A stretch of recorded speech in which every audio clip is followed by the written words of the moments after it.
Vaccines are available in our state to anyone 16 and up, but is that available to prisons as well? We wanted to find out, and tonight we have some answers for you from the Department of Corrections. Fox Carolina's Tresia is explaining the prison vaccine rollout and has more from a family whose loved one got vaccinated today while serving their sentence. Guys, when the Johnson & Johnson vaccine was recalled last week, the DOC director told me it put a damper in their plans to make sure that everyone in their prison systems have access to the vaccines, like here at Perry Correctional Center. But this week, they have rolled out vaccines to those in their women's prisons, 500 doses to be exact. And the SC Department of Corrections Director Brian Sterling says 315 have already been administered. Originally, he says the plan was to give out the Janssen 1-dose vaccine. As Sterling says, it will be the easiest for their staff to administer.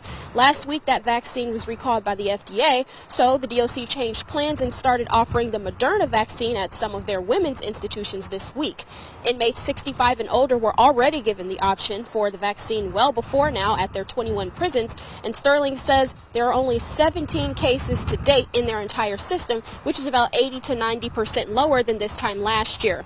Fred Whitmire's niece is serving time at Leith Correctional in Greenwood. Whitmire survived COVID-19 himself, and he hopes more vaccinations means in-person visitation will return so he can see her again. She called me Monday when she said she was offered her vaccination, and she asked me if should she take it or not. And I said, absolutely.